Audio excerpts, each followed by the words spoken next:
आजकल मेरे घर में शादी के फंक्शन चल रहे थे। आज हल्दी वाले दिन मैं पीला लहंगा पहने अपने मंडप के बीचों बीच में बैठी हुई थी कि अचानक मेरा जी मिचलाने लगा। मेरी खराब तबीयत को देखकर मेरी सास, जो कि अभी अभी हमारे घर हल्दी की एक रस्म करने आई थी, फौरन उठकर मेरे पास आई और मुझसे बोली, क्या बात है, सब ठीक तो है ना? मैंने हाँ में सर हिला दिया, लेकिन सच तो यह था कि मेरे हाथ पैर अब कांपने लगे थे। मेरी सास मेरे पास आकर बैठ गई और कहने लगी, सरिता बेटा, क्या हुआ तुम्हें? तुम्हारी तबीयत ठीक नहीं लग रही, थोड़ी देर आराम कर लो। मेरे आसपास बैठी मेरी सहेलियां मेरी सास की बात सुनकर कहने लगी, वाह, सास हो तो ऐसी, इतनी ख्याल रखने वाली कि दिल चाहता है हमारी भी सास ऐसी ही हो। हल्दी की खुशबू मेरे सर को चढ़ी जा रही थी और मुझे ऐसा लगता था कि जैसे बस मैं अभी गिर ही जाऊंगी कि तभी सामने से आते गौरव पर जब मेरी नज़र पड़ी तो मेरी निगाहें खुद ब खुद झुक गई। मेरे शरीर में एक मीठा सा दर्द जग गया। इतने में मेरी सास मेरे लिए जूस ले आई और मुझसे कहने लगी, जल्दी से ही कि इसे पीकर ख़त्म करो। मुझे लगता है तुमने कुछ खाया पिया नहीं है, इसीलिए कमजोरी हो रही है। मुझे जूस की खुशबू से उल्टी करने का मन कर रहा था।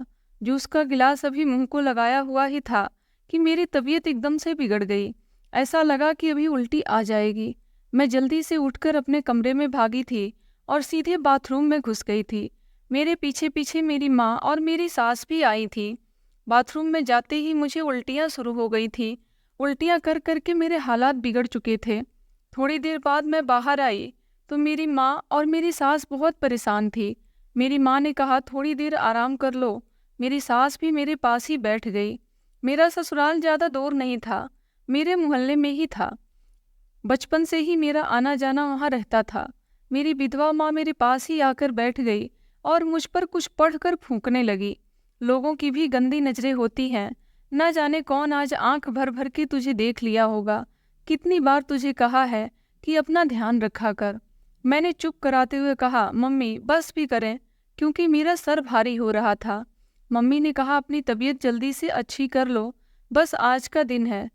कल भी तुम्हारी यही हालत हुई तो लोग क्या कहेंगे? यहाँ तो लोग बातें करते नहीं रुकते कि लो, बीमार बहू चिपका दिया है हमें। जाने क्यों मुझे मम्मी की यह सब बातें अच्छी नहीं लग रही थी, तो मैं थोड़ा गुस्से में बोली, बीमार भी भगवान ही करता है और उसे ठीक भी भगवान ही करता है। कुछ भी हमारे हाथ में नहीं होता। मैं कोई जानबूझकर तो बीमारी अपने ऊपर नहीं ली। मम्मी कहने लगी, मैं कब कह रही हूँ कि तुम भी इस बात का बतंगड़ बना लेती हो सरिता। अब कम से कम आराम तो करो। तो मैं करवट मोड़कर लेट गई। अगले दिन बारात थी। हल्दी और मेहंदी फंक्शन एक बार में ही रख लिया गया था। मेरी सास को शादी की बहुत जल्दी थी और मेरा दिल सुबह से घबरा रहा था। हल्का हल्का बुखार और हर चीज की स्मेल मुझे सर में घूम रही थी। यहाँ तक कि अपने करीब से आने वाले मेकअप की खुशबू भी मुझे परेशान कर रही थी और मेरा दिल कर रहा था कि यह सारा मेकअप उठाकर बाहर फेंक दूं। मैंने बड़ी मुश्किल से ही मेकअप करवाया था और फिर जब मुझे स्टेज पर ले जाया गया, थोड़ी देर के बाद मेरा पति गौरव भी आ गया था। जैसे तैसे करके शादी हो गई थी और मैं विदा होकर अपने ससुराल आ गई थी। ससुराल में भी कुछ रस्में हो रही थी, लेकिन मेरा किसी भी रस्म करने का दिल नहीं लग रहा था। ऐसा लग रहा था कि जैसे चक्कर आ जाएगा, लेकिन मैं जैसे तैसे खुद को संभाले बैठी हुई थी। और फिर रात हुई तो मुझे गौरव के कमरे में पहुंचा दिया गया। कमरा बहुत ही सुंदर ताज़ा फूलों से सजाया गया था।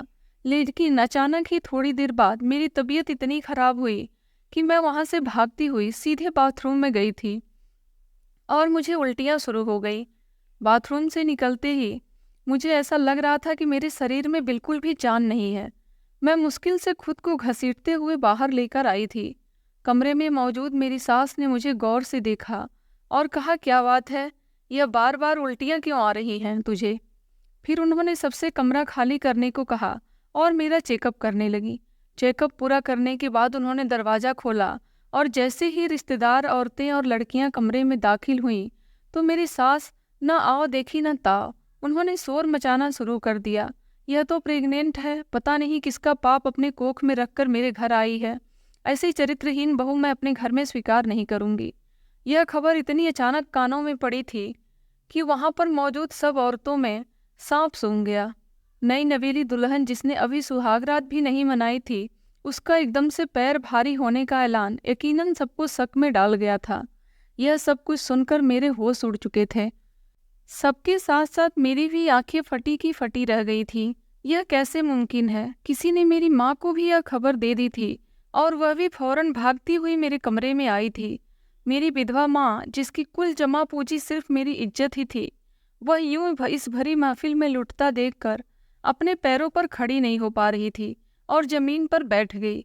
मैं परेशान नजरों से अपनी सास की तरफ देखने लगी कि यह सब क्या हो गया है। बल्कि इससे भी ज्यादा मुझे इस बात की टेंशन थी कि यह कैसे हो सकता है, क्योंकि मुझे तो अभी तक किसी ने छुआ तक नहीं था। मैं एकदम से पवित्र लड़की थी, फिर मैं प्रेग्नेंट कैसे हो गई? मेरी समझ में यह सारी बातें नहीं आ रही थी। दिमाग से बाहर था ये सारी बातें कि अचानक मेरी सास ने कमरा खाली करने को कहा और उनके जाते ही गौरव कमरे में आए तो खुद से मैं सिमट गई। मेरी सांसें तेज हो गई। मैं घूंघट से जरा सी निगाह उठाकर देखी तो उसके चेहरे पर एक खुशी दिखी जिसकी मुझे बिल्कुल भी उम्मीद नहीं थी। मगर मुझे हैरानी हुई कि इतनी बड़ी खबर पर इतना चुप और शांत नज़र कैसे आ सकता है। मर्द तो ऐसी बात सुनने के बाद पत्नी को जान से ही मार डालते हैं या उसे अपनी जिंदगी से बाहर निकाल देते हैं। ऐसे बहुत से कहानी हमारे समाज में फैली हुई है। शीशे के सामने बाल बनाते और गुनगुनाते गौरव को देखकर मेरा दिल और भी ज्यादा घबरा गया था। ऐसे लगा कि जैसे तूफान से आने से पहले की शांति है। मुझे तो लग रहा था कि खबर ने गौरव के दिमाग पर असर कर डाला है। हो सकता है यह रात मेरी जिंदगी का आखिरी रात हो और यह सुहाग रात का कमरा मेरी मौत के मातम के कमरे में बदलने वाला हो। मैं आने वाले समय के लिए खुद को दिमागी तौर पर तैयार कर चुकी थी, क्योंकि इस नए जिंदगी से मेरा मर जाना ही अच्छा था। मुझे समझ नहीं आ रहा था कि जब सुबह होगी तो मैं लोगों का सामना कैसे करूंगी कि एक कुंवारी लड़की शादी होते ही प्रेग्नेंट कैसे हो गई, जबकि उसे तो उसके पति ने अभी तक हाथ भी नहीं लगाया था। सारी बात मेरे चरित्र पर आ रही थी और मेरे लिए सांस लेना भी मुश्किल हो रहा था। मैं बस एक ही पहलू पर सोच रही थी कि यह सब कुछ कैसे हो गया। मेरा ना तो किसी के साथ ऐसा गंदा संबंध था कि उसके नतीजे में यह सब कुछ हो जाता। शायद मेरी सास झूठ बोल रही है। इस ख्याल में मेरे दिल को थोड़ी तसल्ली हुई, लेकिन मेरा दिमाग उलझा हुआ था कि एकदम से गौरव मेरे पास आकर बैठा। मैं तो एकदम से डर कर उछल पड़ी। घूंघट के पीछे से जब मैं गौरव की तरफ देखी तो वह मोहब्बत भरी नज़र से मेरी तरफ देख रहा था। मुझे थोड़ी हिम्मत हुई। मैंने हिचकिचाते हुए कहा, गौरव, मेरा कोई दोस्त नहीं है, आप तो मुझे बचपन से जानते हैं। उसने अपने भारी भरकम हाथ मेरे नाजुक से कांपते हाथों पर रख दिया। मेरे हाथों को हल्के से दबाते हुए बोला, मेरी जान, आज की रात इन बातों के लिए नहीं है। गौरव के इतने शांत होने पर मुझे अब बहुत ज़्यादा हैरानी हो रही थी। मेरी तो कान कुछ और ही सुनने के लिए बैठे थे, लेकिन यह तो गौरव की प्यार भरी बातें सुन रही थी। मैं तो सोच रही थी कि गौरव गुस्से में आते ही मुझसे पूछेगा कि किसका पाप लेकर अभी इस कमरे में मौजूद हो, अभी के अभी इस कमरे से निकल जाओ और अपने आशिक के पास चली जाओ। मुझे गौरव ने इन्हीं शब्दों की उम्मीद थी। मेरे हाथ पैर कांप रहे थे, पूरा शरीर पसीना पसीना हो रहा था।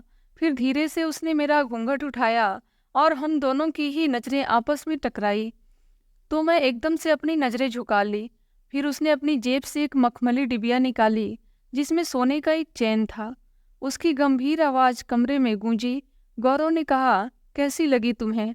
मैंने बहुत सी दुकानों को छान मारा, तब जाकर यह पसंद आई है। जैसे तुम अनमोल हो वैसे ही ये सोने का चैन भी अनमोल है।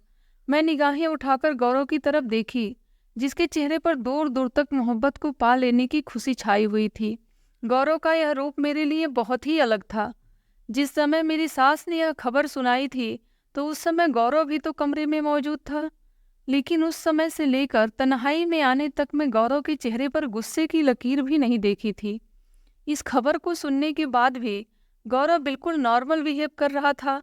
मुंह दिखाई में गौरव ने मुझे सोने की चैन के साथ साथ 2 लाख भी मेरी गोद में रख दिए थे। मैं हैरान रह गई। गौरव ने कहा, इन पर सिर्फ तुम्हारा हक है। मैं परेशान सी नज़रों में कभी पैसे को और कभी गौरव की शक्ल की तरफ देखने लगी। समझ ही नहीं आ रहा था कि इस मौके पर क्या कहूँ। बस डर था, तो एक बात की कि ना जाने गौरव को जो रवैया मैं देख रही हूँ वह किसी भी समय बदल सकता है। लेकिन मेरी हैरानी को देखते हुए गौरव ने कहा कि तुम अपना यह ड्रेस चेंज कर लो और रिलैक्स हो जाओ। इतने भारी जोड़े में परेशान रहोगी, वैसे भी तुम्हारी तबीयत कुछ ठीक नहीं है। गौरव की बात सुनकर मैं हक्का बक्का से उसकी तरफ देखने लगी, लेकिन मैं बोली कुछ नहीं, क्योंकि अभी तक जो कुछ मेरे साथ हो रहा था मुझे कुछ भी समझ में नहीं आ रहा था। तो मैं गौरव की मिजाज को क्या समझ पाती। मैं खामोशी से उठी और अपना शादी का लहंगा जो मैंने बड़े अरमानों से अपने लिए खरीदा था उसे उतार दिया। लहंगा उतारकर मैंने एक सादा सा कॉटन का सूट पहन लिया, मेकअप साफ किया और आईने में गौर से अपनी शक्ल को देखने लगी। कल तक मेरी जिंदगी में जो बहार और खूबसूरत नई जिंदगी की खुशियां शामिल थी वह एकदम से बदल चुके थे। लेकिन हैरत यह है कि यह सब कुछ वैसा ही था, सिवाय इसके कि मैं कुंवारी होते हुए भी प्रेग्नेंट हो चुकी थी। मैंने अपने पेट पर हाथ रखा और फिर आईने की तरफ देखने लगी। यह कैसे हो गया? परेशानी से मेरे चेहरे के भाव बदलने लगे। मैं जब वॉशरूम से बाहर आई तो अपने लहंगे को मैंने अलमारी में लटकाया और अचानक मेरी नज़र बेड पर पड़ी थी, जहाँ बेड के आसपास ताज़ा मोतियों की फूलों की खुशबू अभी फैली हुई थी। बेड पर बिखरे हुए गुलाब की पत्तियां वैसे ही पड़ी थी और बेड की दूसरी तरफ गौरव पीठ किए लेटा हुआ था। इसके हवाले से मैंने जो जो अब सपने देख रखे थे वह सारे के सारे कांच की चूड़ियों की तरह टूटकर बिखर रहे थे। यह सोचकर मेरी आंखों में आंसू भर गए। मैं जिंदगी के किस मोड़ पर आकर खड़ी हो गई हूँ। न जाने मम्मी का क्या हाल होगा।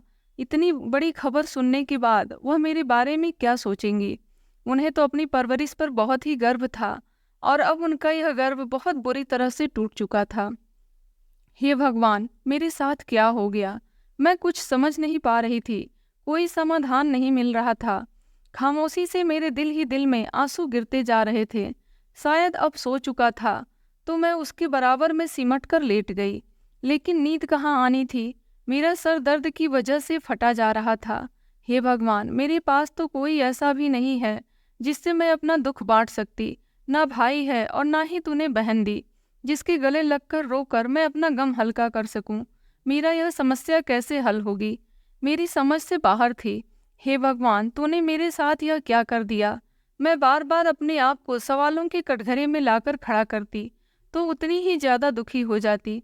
मैं अपने साथ लेटे हुए अपने पति गौरव को देखा तो बहुत ही सुकून से सो रहा था और एक मैं थी जो करवट पर करवट बदलती जा रही थी। मुझे लगता था कि आज की रात बहुत ही लंबी रात हो गई है, जो खत्म होने का नाम ही नहीं ले रही थी। सुबह कहीं 4 बजे जाकर मेरी आंख लगी तो थोड़ी ही देर बाद दरवाजे पर दस्तक की आवाज़ आने लगी और मेरी आंख खुल गई। मैंने गर्दन मोड़कर दूसरी तरफ देखा तो गौरव ने जरा सी गर्दन उठाकर दरवाजे की तरफ देखा था और फिर उठकर बैठ गया।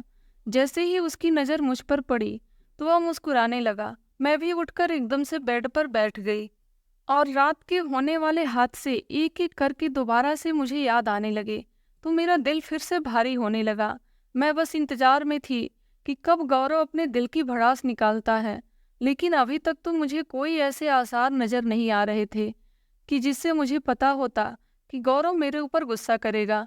तभी गुड मॉर्निंग मैडम जी, गौरव की बहुत ही मीठी आवाज़ मेरे कानों में गूंजी तो मैंने भी धीरे से उन्हें गुड मॉर्निंग कहा और फिर वह बेड से उतरकर दरवाजे की तरफ बढ़े तो सामने ही उनकी माँ खड़ी हुई थी और उनकी माँ के साथ एक नौकरानी ट्रे उठाकर अंदर आई थी। सरिता, फौरन नाश्ता कर लो, फिर तुम्हें इंजेक्शन भी लगाना है। रात से तुम बहुत ज़्यादा कमज़ोर हो चुकी हो, तुम्हें ताकत का मेडिसिन देना है।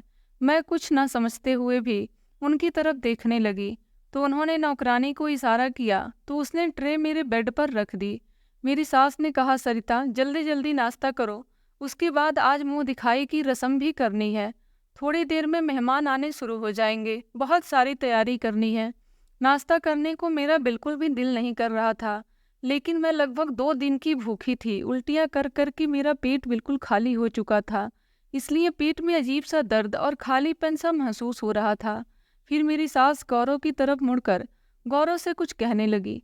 गौरव, आज तुम्हारा पार्टी के लिए जो ड्रेस तैयार है पहन कर देख लो। अगर तुम्हें लगता है कि इसे दोबारा प्रेस होना चाहिए तो बता देना, मैं नौकरानी से कहकर दोबारा प्रेस करवा दूंगी। मैं उन दोनों माँ बेटी को आज की होने वाली रस्म के लिए तैयारी के लिए इतना खुश होते हुए देख रही थी और उनकी बातें सुन रही थी। मैं बहुत ही हैरान हुई। फिर मैं उठी और वॉशरूम चली गई और फ्रेश होकर बाहर आई। मैंने एक ब्रेड उठाई और एक कप चाय का उठा लिया। जैसे ही मैं चाय कप का ख़त्म करके ट्रे में रखा तो नौकरानी ने मेरे सामने से ट्रे उठा ली और बाहर निकल गई। फिर मेरी सास मेरे पास बैठी और उन्होंने अपने हैंडबैग से एक इंजेक्शन निकाला और उस मुझसे कहा, अपना हाथ आगे करो। मैंने चुपचाप अपना हाथ आगे किया तो उन्होंने मुझे इंजेक्शन लगा दिया। इसका थोड़ा सा दर्द तो हुआ था लेकिन फिर ठीक हो गया।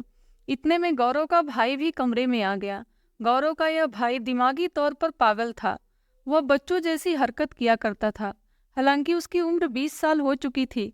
वह अंदर आया और मुझे देखकर ताली बजाते हुए बोला, मम्मी क्या अब यह हमारे साथ ही रहेंगी?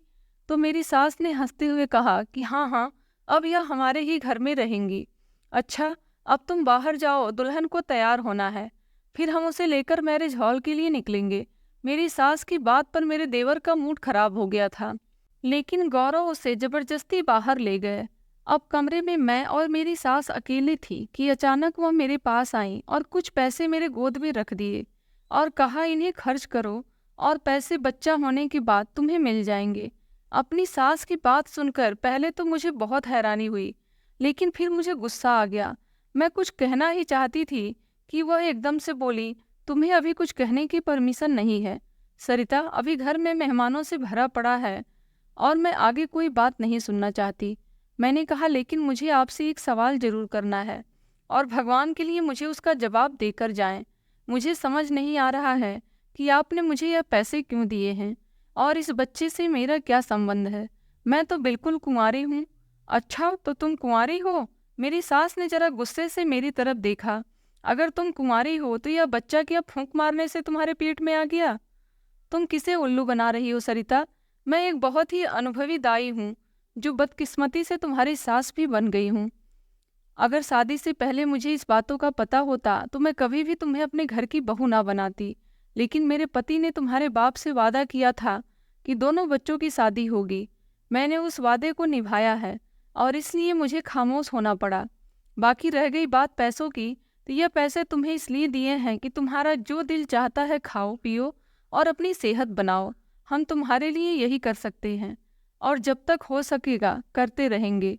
यह बात करके मेरी सास बाहर जा चुकी थी। मैंने फौरन भागकर कमरे का दरवाज़ा अंदर से लॉक किया और चीख मार मार कर रोने लगी। मुझे समझ नहीं आ रही थी कि मैं अपनी सास का यह एहसान मानती कि मुझ जैसी लड़की को उन्होंने अपना बना लिया था, या अपनी किस्मत पर आंसू बहाती कि जिसने मुझे इस मोड़ पर लाकर खड़ा कर दिया था, कि मैं अपनों से ही निगाहें चुराने लगी थी।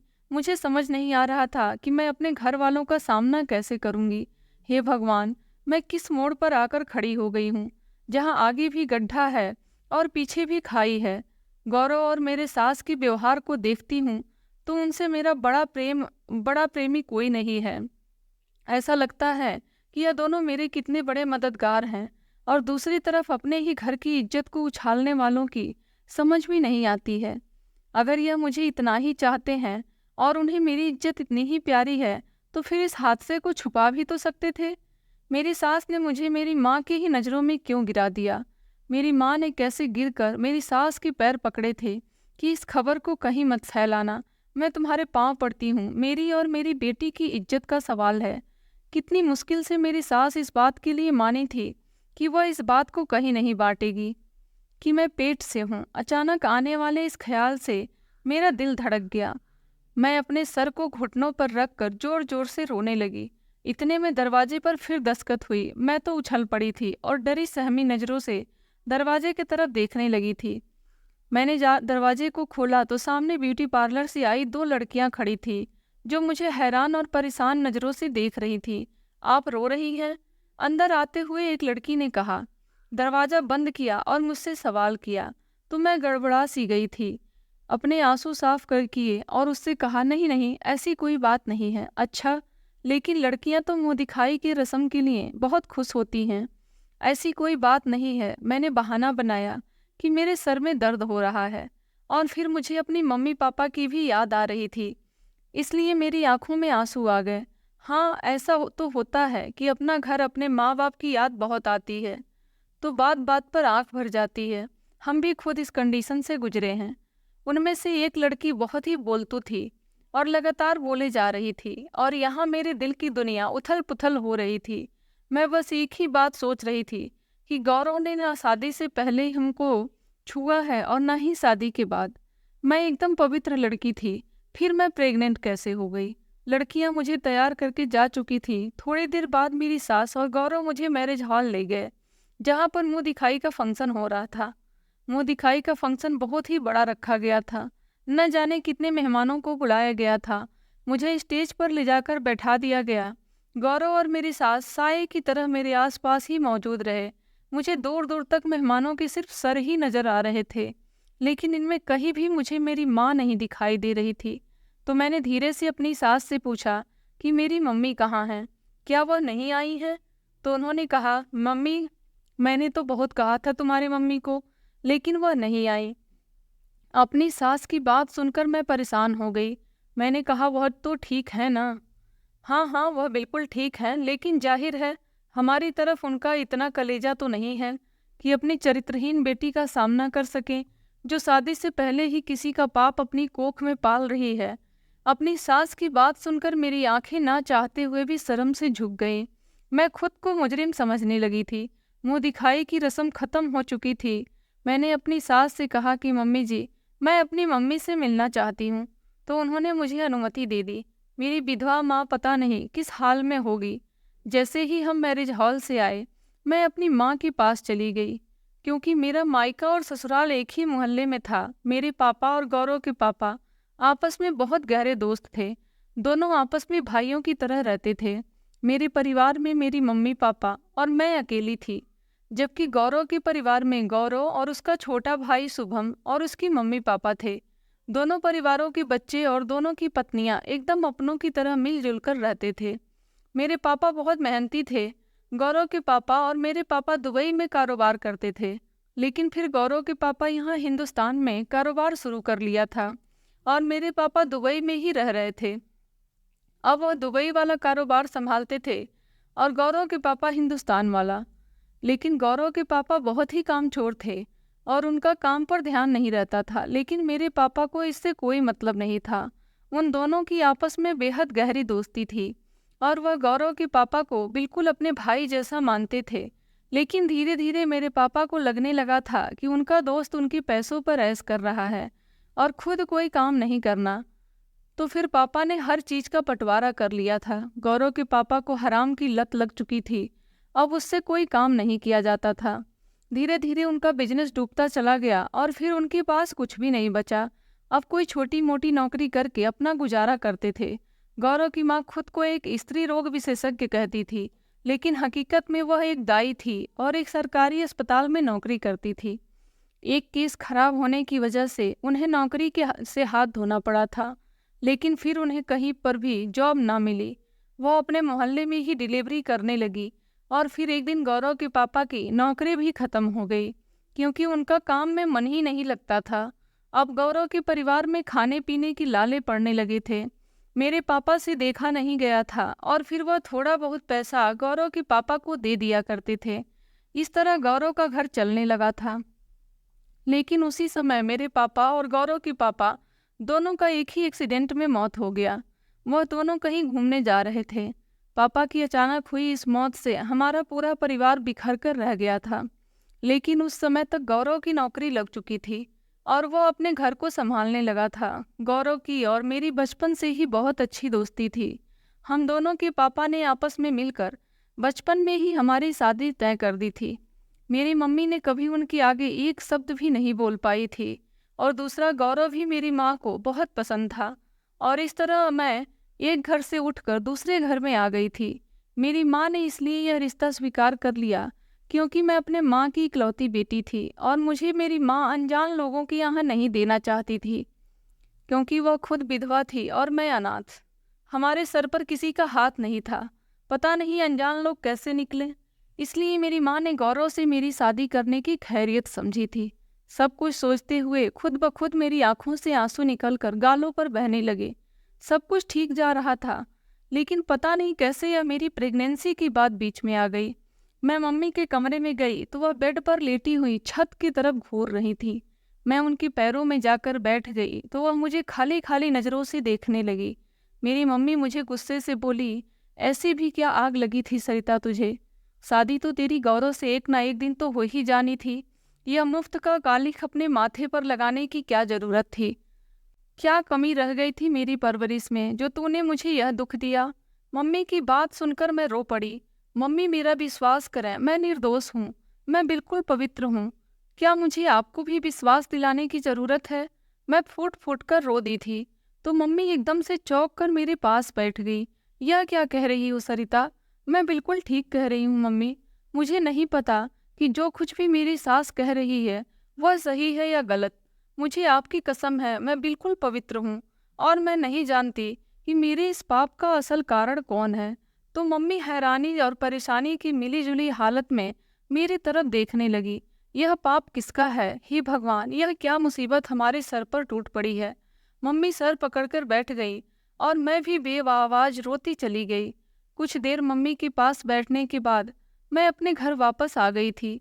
मेरे लिए यह बात बहुत ही हैरान कर देने वाली थी कि गौरव बिल्कुल भी मेरे करीब नहीं आता था। मैं जितना उसके करीब जाने की कोशिश करती थी तो वह मुझसे उतने ही दूर भागता था और कहते थे कि जब तक तुम यह बच्चा पैदा नहीं कर लेती हो तब तक मैं तुम्हें हाथ भी नहीं लगाऊंगा। और यह बात करते करते गौरव के शब्दों में ना तो मुझे कोई व्यंग नजर आता था और ना ही किसी तरह का कोई गुस्सा। वह यह बात इतनी आराम से करता कि मैं हैरान हो जाती। ऐसा लगता था कि जैसे यह उसी का बच्चा हो। अब तो मुझे गौरव पर ही शक होने लगा था, लेकिन मैं खामोशी से आने वाले समय का इंतजार करती करती चली जा रही थी। पहले पहले तो मुझे लगा था कि मेरी सास मुझ पर गलत इल्जाम लगा रही थी, लेकिन जैसे जैसे मेरे पीरियड मिस हो रहे थे और मेरा पेट बढ़ता जा रहा था, मेरे होश भी उड़ते जा रहे थे। मुझे अब भी विश्वास हो चुका था कि मैं प्रेग्नेंट हूँ, लेकिन मेरे पेट में किसका बच्चा था मुझे नहीं पता था। कभी कभी गौरव पर शक होता था कि कहीं गौरव ने ही तो मेरे साथ गलत नहीं किया। गौरव के अलावा मैं किसी लड़की के साथ कभी उठी बैठी ही नहीं थी, लेकिन गौरव अगर मेरे साथ कुछ गलत करता तो फिर शादी के बाद उसने मुझे अभी तक हाथ क्यों नहीं लगाया था? वो मुझसे दूर दूर क्यों रहता था? और दूसरा शक मेरे देवर शुभम पर मेरा जाता था, लेकिन वह तो दिमागी मरीज था। वह मेरे साथ यह सब कुछ कैसे कर सकता था? लेकिन मैं भी वह सब सच जानने के लिए ठान ली थी। आखिर मेरे पेट में किसका बच्चा था? मेरी जिंदगी में गौरव और शुभम के अलावा आज तक किसी दूसरे मर्द को मैंने देखा भी नहीं था। मैंने तय कर लिया कि जैसे ही बच्चे का जन्म होगा मैं बच्चे का डीएनए टेस्ट करवाऊंगी। जब मैं 8 महीने की प्रेग्नेंट हो चुकी थी तो चुपके से मैंने अपना चेकअप करवाया। अचानक ही मेरे सर पेट में दर्द शुरू हो गए। मम्मी के साथ ही मैं आधे घंटे के अंदर अंदर हॉस्पिटल पहुंच गई थी और मैंने एक प्यारे से बेटे को जन्म दिया। लेकिन यह खबर ना तो मुझे कोई खुशी दे पाई और ना ही मेरी माँ को। मैं डॉक्टर से कहा कि मैं अपने बच्चे का डीएनए टेस्ट करवाना चाहती हूँ। तो डॉक्टर ने बड़ी हैरानी से मेरे तरफ देखा, लेकिन मेरे चेहरे पर फैले गुस्से को देखकर उसने आगे कोई सवाल नहीं किया और बच्चे का डीएनए ले गए। मैं बच्चे को लेकर खामोशी से घर आ गई। मेरी सास और गौरव बच्चे को देखकर बहुत खुश हुए और मुझे भी अपने साथ लगा लिया। लेकिन मैं शक की नज़रों से अपनी सास और अपने पति गौरव को देखती रही और जैसे ही डीएनए का रिपोर्ट मेरे सामने आया तो मुझे पता चला कि मेरे बच्चे का असली बाप तो शुभम है। तो मेरे पैरों तले से जमीन निकल गई। मैंने वह डीएनए की रिपोर्ट लाकर अपनी सास और अपने पति के मुंह पर मारी थी और उनसे कहा था कि यह सब क्या है।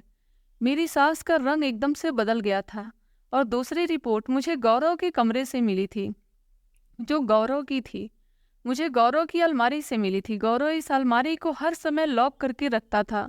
एक दिन लॉक करना भूल गया तो ऐसे ही उत्सुकता के साथ मैंने वह अलमारी खोल दी कि देखे इसमें आखिर ऐसा क्या चीज़ है कि जो गौरव हर समय लॉक करके रखता है। तो यह रिपोर्ट मुझे वहीं पर नजर आई, जिसके अनुसार गौरव नामर्द था, बच्चा पैदा करने के काबिल नहीं था। अब मुझे इन माँ बेटे की सारी साजिश समझ आ गई थी। वह गौरव की कमी पर पर्दा डालना चाहते थे, क्योंकि मेरी सास और गौरव को यह लगता था कि नाजायज बच्चा पैदा होने के बाद कभी भी आंख उठाने की काबिल मैं नहीं रहूंगी, ना ही बच्चे के बाप के बारे में कोई सवाल करूंगी। और रह गई गौरव के अंदर की यह कमी, तो उसे इसलिए बर्दाश्त कर लूंगी कि मैं एक चरित्रहीन लड़की हूँ, शादी से पहले ही प्रेग्नेंट हो चुकी हूँ, और अपनी इस कमी के चलते मैं गौरव को इतनी बड़ी कमी के साथ स्वीकार कर लूंगी। लेकिन सब कुछ उल्टा ही हो गया और मुझे सब कुछ पता चल गया। मेरी सास ने पूरे घर पर कब्जा करने के लिए अपने दोनों बेटों का इस्तेमाल किया था। ना जाने शुभम कितनी बार मेरी इज्जत के साथ खेल चुका था, क्योंकि मेरी सास अक्सर जब भी कोई अच्छी चीज बनाती थी तो मुझे अपने घर पर बुला लेती थी और रात भी अपने पास ही रोक लेती थी। उसकी अगली सुबह मेरा पूरा दिन सर घूमता रहता था और शरीर दर्द करता रहता था, लेकिन मैं समझ नहीं पाती थी कि मेरी तबीयत इतनी गिरी गिरी सी क्यों रहती है। यह बात मुझे अब समझ में आई कि मुझे बेहोशी की दवा खिलाने के बाद वह मेरे शरीर को अपने बेटे शुभम के हवाले कर देती थी, जो दिमागी तौर पर पागल था लेकिन जिस्मानी तौर पर पूरा मर्द था, और वह पूरी रात मेरे शरीर के साथ खेलता रहता था, जिसके नतीजे से मैं प्रेग्नेंट हो गई। और मेरी सास इसी मौके के इंतजार में थी। उन्होंने अब मेरे ऊपर और मेरी माँ के ऊपर एहसान करते हुए गौरव जैसे नामर्द बेटे की शादी मुझसे कर दी, ताकि गौरव का भरम भी कायम रहे और मैं अपनी सास के एहसान तले चुपचाप सारी जिंदगी गुजार दूं और चूं चपड़ तक ना करूं। एक ही तीर से दो शिकार। लेकिन मैं और मेरी माँ ने फैसला किया कि इस जुल्म के बारे में हम सहेंगे नहीं, इसके खिलाफ हम बोलेंगे। और फिर मैं पुलिस स्टेशन जाकर अपनी सास और दोनों बेटों के खिलाफ रिपोर्ट दर्ज करवा दी। मेरी सास और मेरे पति गौरव को 3 साल की सजा सुनाई गई, जबकि शुभम दिमागी तौर पर ठीक नहीं था, इसलिए उसे छोड़ दिया गया। लेकिन अब मेरे लिए और भी ज़्यादा परेशानी की बात थी, क्योंकि अब शुभम का देखभाल करने वाला कोई नहीं था और अब शुभम की जिम्मेदारी मेरे ऊपर आ गई थी। इस मामले में मैं शुभम को गलत नहीं ठहरा सकती थी, क्योंकि वह तो मासूम था। उसे जैसा कहा गया वैसा ही किया। शुभम को सही और गलत की कोई पहचान नहीं थी। मैं शुभम की देखभाल करने लगी। शुभम की देखभाल करते करते मैंने महसूस किया कि शुभम दिल का बहुत ही अच्छा लड़का था, बिल्कुल बच्चों की तरह साफ पाक। उसके दिल में कोई पाप नहीं था। वह मेरे लिए साथ साथ रहते हुए बहुत खुश रहता था। मैं शुभम को लेकर डॉक्टर के पास गई और उसका चेकअप कराया। शुभम को चेक करने के बाद डॉक्टर ने कहा कि शुभम ठीक हो सकता है, लेकिन उसके इलाज में बहुत ज़्यादा पैसे की ज़रूरत है, और जितने पैसे डॉक्टर ने बताए उतने पैसे मेरे पास नहीं थे। इतना महंगा इलाज मैं शुभम का नहीं करा सकती थी। लेकिन अब मुझे अपने बेटे का फ्यूचर भी दिखाई दे रहा था। कुछ भी कहो, जो बच्चा मेरी गोद में था वह मेरा अपना ही खून था और उसका बाप शुभम था। मैं अपने बेटे के फ्यूचर के साथ खिलवाड़ नहीं कर सकती थी। मैंने अपनी सारी जमा पूंजी, यहाँ तक कि अपना घर भी बेच दिया और शुभम के इलाज पर पैसा लगा दिया। भगवान की कृपा हुई, धीरे धीरे शुभम ठीक होता चला गया। कुछ दवाइयों का असर था और कुछ मेरी मोहब्बत की और देखभाल की। शुभम ठीक होने लगा था। मेरी इतनी ज़्यादा देखभाल करने से शुभम मेरा दीवाना हो ही गया था। वह मुझसे प्यार करने लगा था और मैं भी अब शुभम के बिना नहीं रह सकती थी। मैं भी शुभम से प्यार करने लगी थी और फिर मैंने शुभम से शादी कर ली। शुभम आज बिल्कुल ठीक हो चुका था, लेकिन वह पुरानी बातें भूला नहीं था। उसकी माँ ने किस तरह उसका इस्तेमाल करके मेरे साथ गलत किया था। शुभम मुझसे इस बात के लिए हमेशा माफ़ी मांगता था और शर्मिंदा रहता था कि मैंने तुम्हारी इज्जत के साथ खिलवाड़ किया था, मुझे माफ़ कर दो। मैंने शुभम को तो न जाने कब का माफ़ कर दिया था, क्योंकि शुभम को तो मैंने कभी गलत समझा ही नहीं था। आज मैं और शुभम शादीशुदा ज़िंदगी को बहुत अच्छी तरह से गुजार रहे हैं। मेरी सास और गौरव की सज़ा पूरी होने वाली थी और तभी शुभम ने कहा कि हम उन लोगों के साथ नहीं रहेंगे। शुभम मुझे लेकर एक किराए के घर पर आ गया। मैं, मेरी माँ और शुभम अब इस किराए के घर में रहते हैं। बैंक से कुछ लोन लेकर शुभम ने अपना बिजनेस शुरू किया। भगवान की कृपा हुई कि बिजनेस अच्छा चल निकला और हम बहुत ही सुकून से ज़िंदगी गुजार रहे हैं। दोस्तों, कहानी कैसी लगी कमेंट करके ज़रूर बताइएगा, और अगर कहानी पसंद आई हो तो वीडियो को लाइक करें, और हमारे चैनल स्टोरी विद वीरू पर नए हैं तो चैनल को सब्सक्राइब करें। धन्यवाद।